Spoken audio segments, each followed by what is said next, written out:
They came to control us. They demanded our surrender, believing we would fall in line like so many others before us. The Galactic Council, the most powerful force in the galaxy, gave Earth an ultimatum: submit or be destroyed. But what happens when humanity, with its back against the wall, chooses to defy the most feared power in the universe? What makes us, humans, so dangerous that even the most advanced civilizations underestimate us? Would you surrender, or would you fight for everything you hold dear? In a war we were never meant to win, humanity will rise. But at what cost? Stay with us as we unravel the story of how Earth's defiance sparked a war that would change the galaxy forever. In the year 2285, Earth has changed. Humanity has made huge advances in technology and now reaches far beyond its own planet. People have built cities on nearby moons and planets, and Earth is a key player in a galaxy filled with alien civilizations. Some of these civilizations have been around for thousands of years, controlling the stars and shaping the rules of the galaxy. Among them is the Galactic Council, a powerful group of alien species that rules with strict laws and firm control.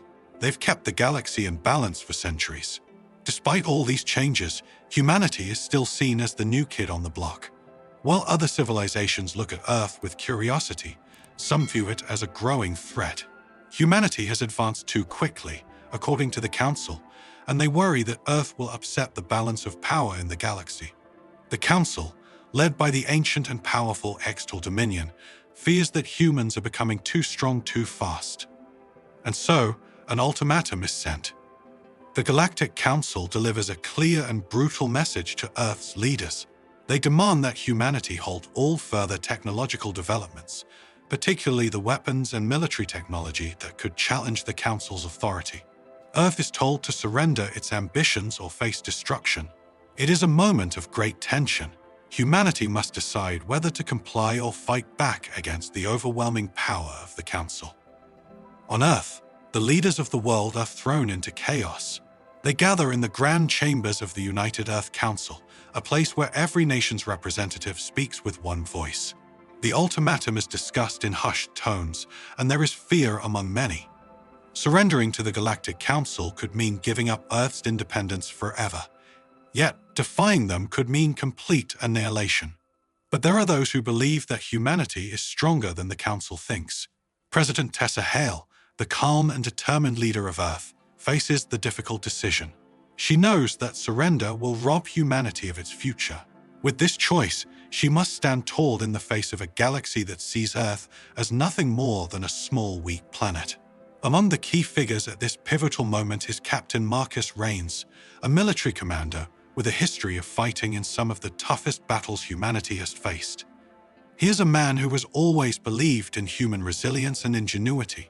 His voice echoes in the halls of power, pushing for defiance while others push for peace.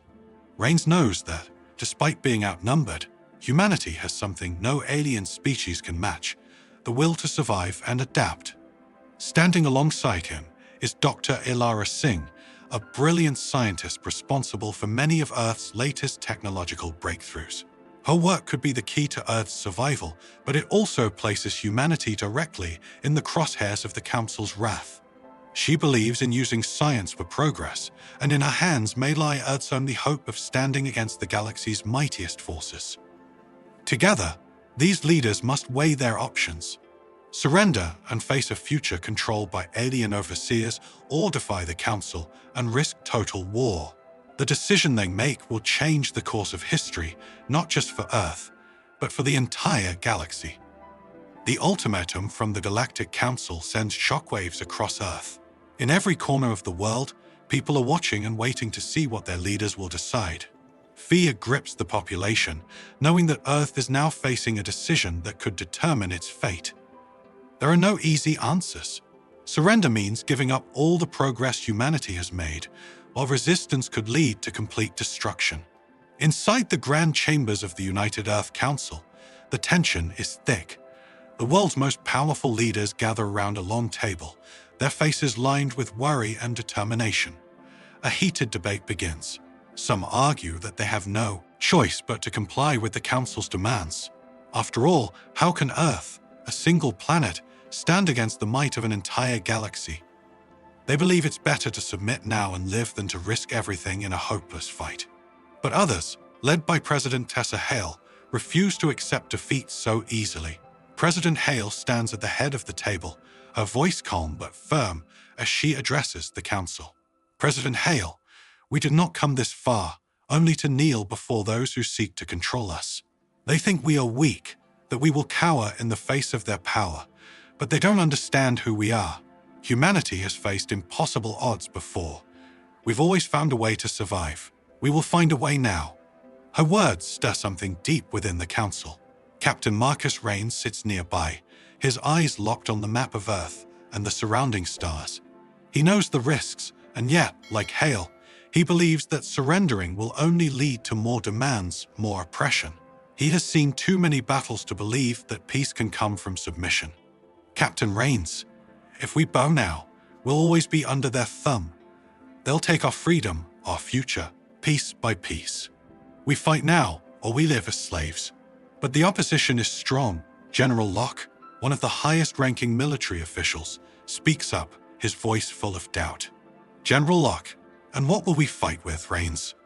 Look at their fleets, their weapons. We can't win this. We'll be crushed. A silence falls over the room. The truth is hard to deny. The Galactic Council's forces are vast and powerful. Earth is outnumbered and outgunned.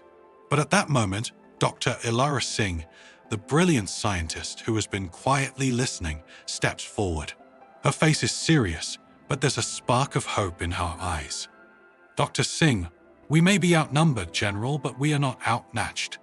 We've developed new technologies, ones that the Council doesn't know about.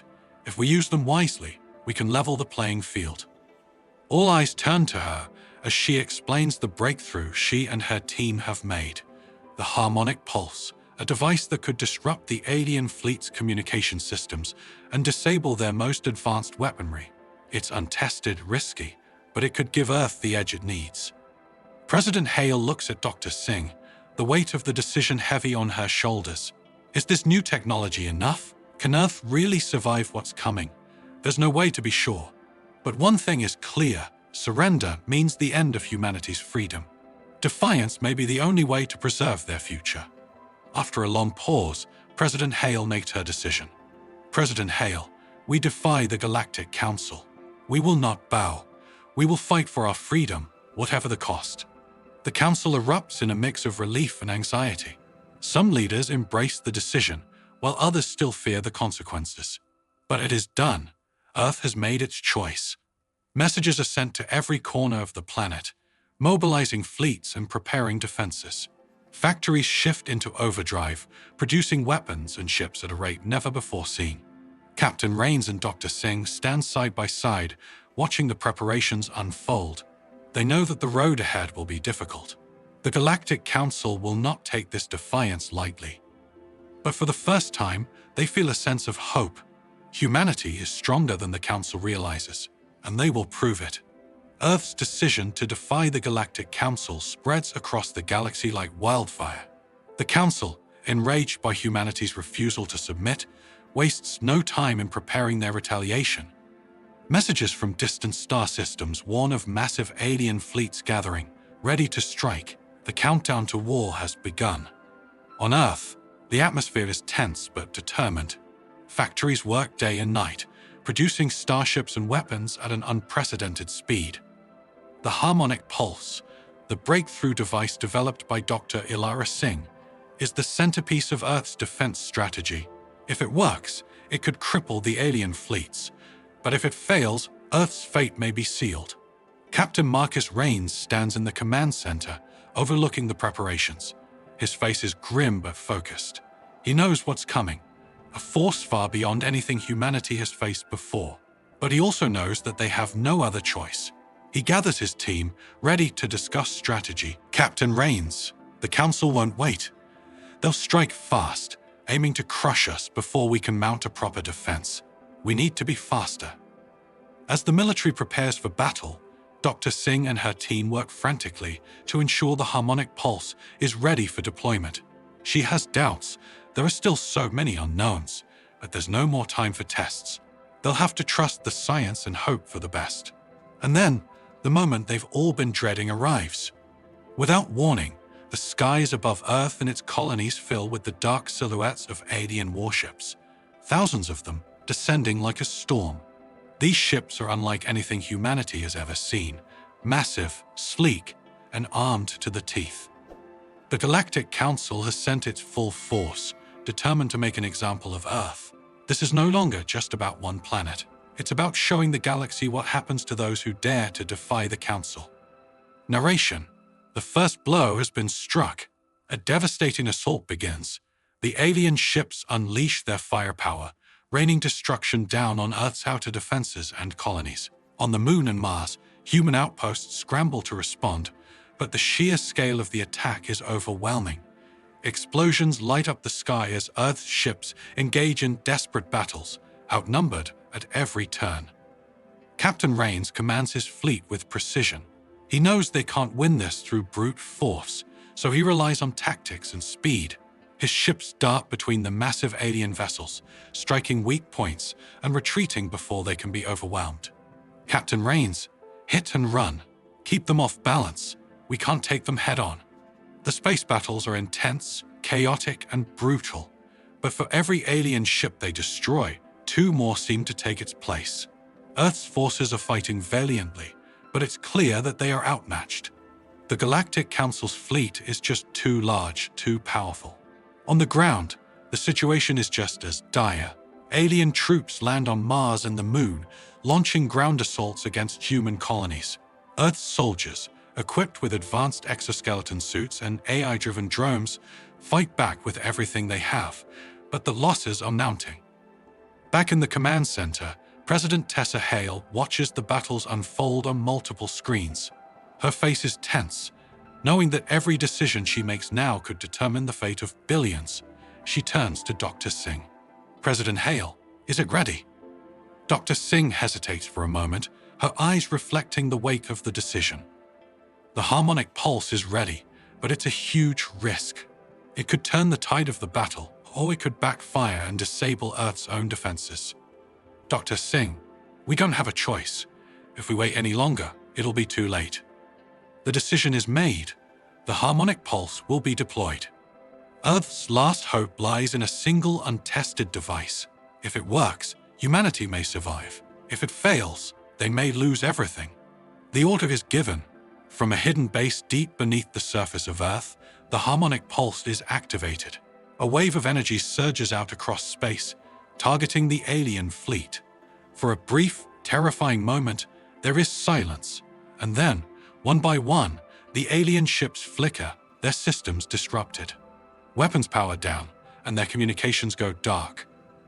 Shears erupt across Earth's command centers as the alien fleet begins to fall into disarray. The harmonic pulse is working, but the victory is short-lived. Suddenly, Earth's own systems begin to falter. Dr. Singh's face turns pale as she realizes what's happening.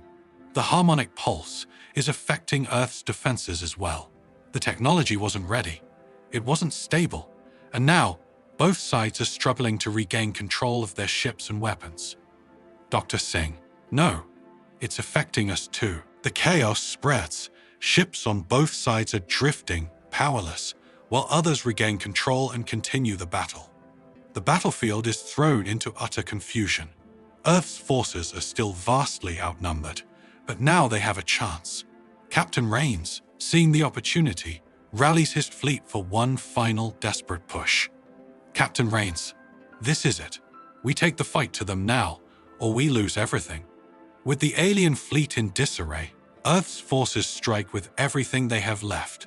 It's a brutal and chaotic fight, but for the first time, humanity feels like they have a chance. The tide of the battle is shifting, but the cost has been immense.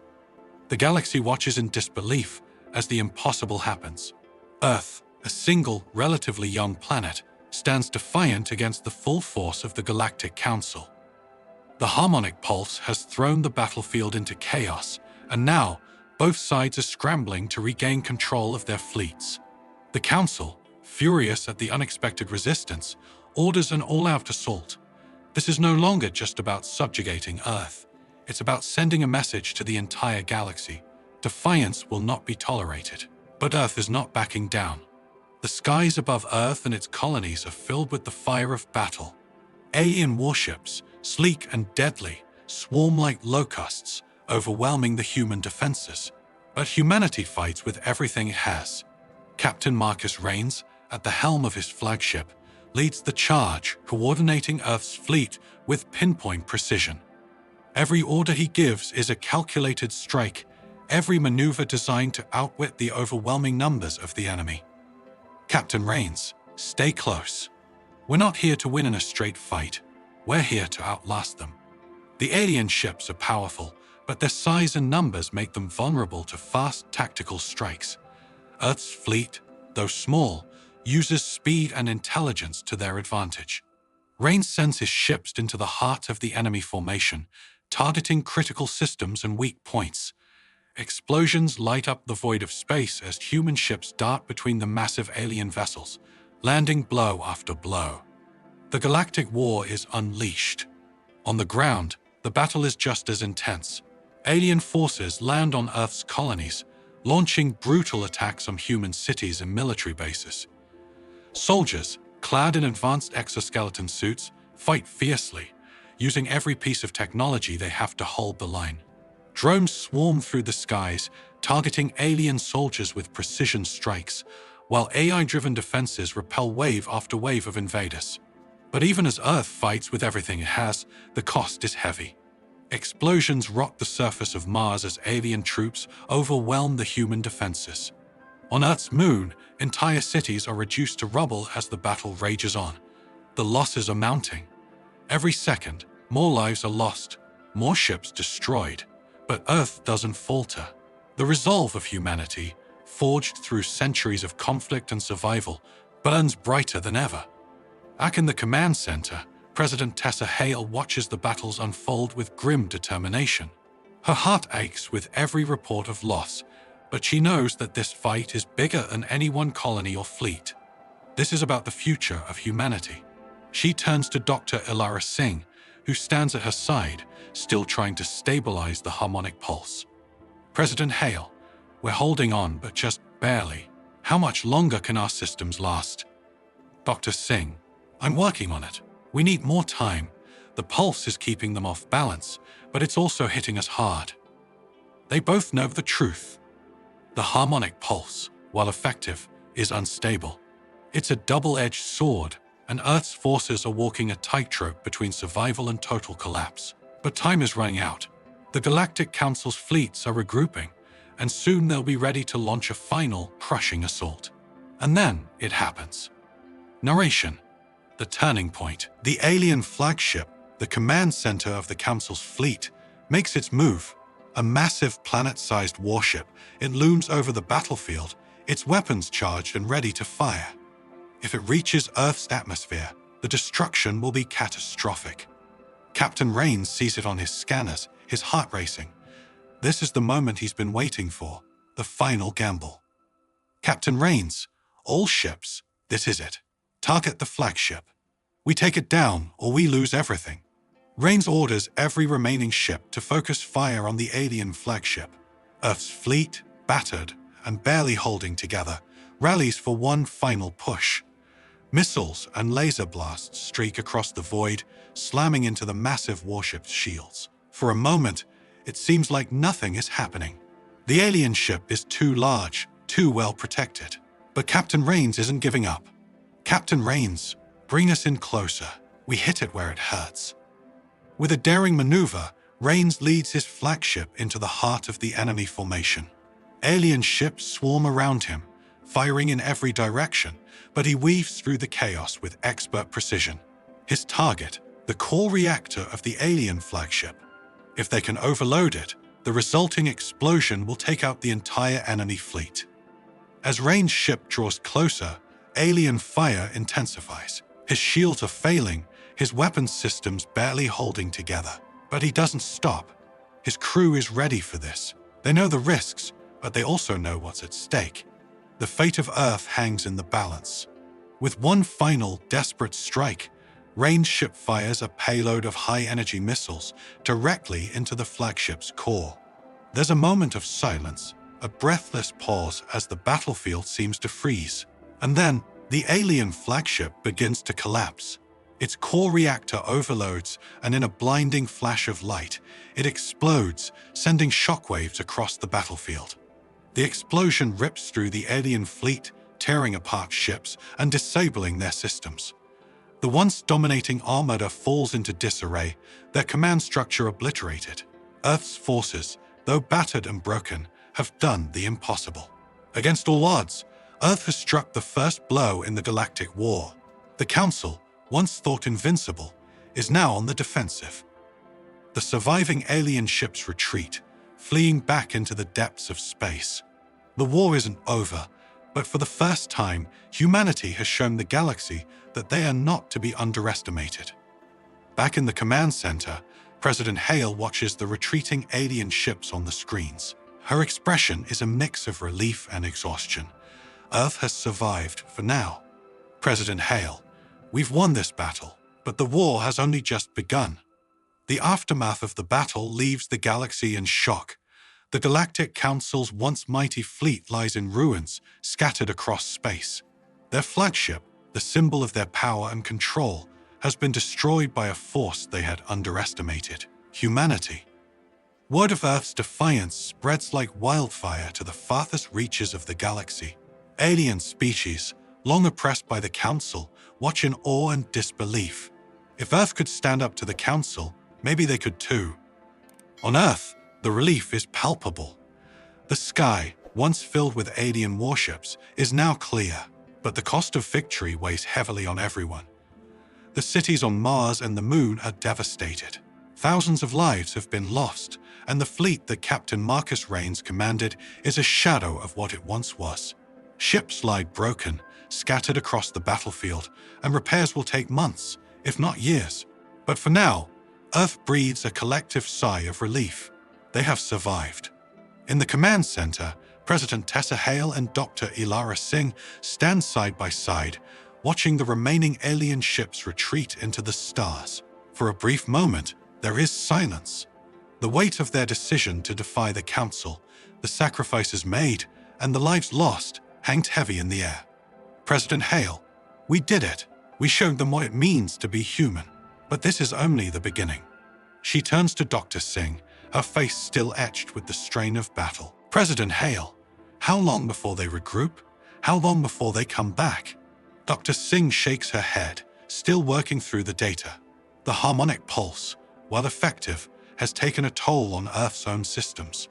Much of their technology is still offline, and they are vulnerable. But for now, the Galactic Council has been dealt a blow they will not soon forget. Dr. Singh, we've bought ourselves time, but they'll come back, and next time, they won't make the same mistake. Back in the war-torn cities of Mars and the Moon, the survivors begin to rebuild. The losses are tremendous, but there is a renewed sense of purpose. Humanity has proven that they will not be bullied or controlled, and that they will fight for their freedom, no matter the cost. Across Earth, celebrations erupt in the streets. People who had lived in fear of annihilation now stand united, ready to face whatever comes next. For the first time in generations, Earth is truly unified. Earth stands victorious, but the road ahead is uncertain. Captain Raines, battered and bruised, returns to Earth a hero. But the weight of leadership and the losses his fleet suffered rest heavily on his shoulders. As he looks out over the horizon, he knows that the war is far from over. The Galactic Council will not accept defeat so easily, and they will return with a vengeance. But for now, Earth has earned a moment of peace, a moment to regroup, to rebuild, and to prepare for what's to come. Captain Raines, we've won today, but we need to be ready for tomorrow. In the halls of the Galactic Council, chaos reigns. The defeated Earth has shaken the foundations of their rule. For the first time in millennia, their power has been challenged, and they are scrambling to regain control. Some factions within the Council begin to question their leadership, while others demand swift and brutal retaliation. The once united Council is now divided, its future uncertain. The defeat of the Council's fleet sends shockwaves through the galaxy. Alliances once held in fear of the Council's power begin to fracture. Revolts break out on distant worlds. The balance of power has shifted. But while the galaxy is in turmoil, Earth stands tall. The once overlooked planet is now a symbol of defiance and resilience. Other species, long oppressed by the Council's iron rule, begin to reach out to Earth, seeking alliances and offering support. The seeds of a new galactic order have been planted, one where Earth might have a central role. Humanity has done the impossible, but the future remains uncertain. The Galactic Council has been wounded, but it is far from defeated. And in the depths of space, new threats are already beginning to stir. As the scene fades, Captain Rains receives a message. It's an encrypted transmission originating from a distant star system, and the contents are unclear. He listens to the distorted voice on the other end, his brow furrowed. Unknown voice. You think this war is over? The real battle is just beginning. The message cuts out, leaving Rains with more questions than answers. But one thing is certain, Earth's fight for survival is far from over. The galaxy is vast, and countless forces are still at play. The Council may be wounded, but they are not broken. And now, more than ever, humanity must be ready for whatever comes next. The war may have ended, but a new chapter is about to begin. Earth has defied the odds once, but the galaxy is full of mysteries, dangers, and challenges yet to be faced. Humanity's journey has just begun. The screen fades to black, leaving viewers with a sense of both triumph and anticipation. The future is uncertain, but one thing is clear: humanity's place in the galaxy is no longer in question. The battle has been won, but the war is far from over. Earth may have struck the first blow, but now the entire galaxy watches. What will happen next? Will the Galactic Council return with greater force? Can humanity hold its ground? And what new threats lurk in the shadows, waiting for the perfect moment to strike? As the dust settles and the future remains uncertain, one thing is clear: humanity's fight for survival has only just begun. The galaxy will never be the same again. But are we truly ready for what's coming?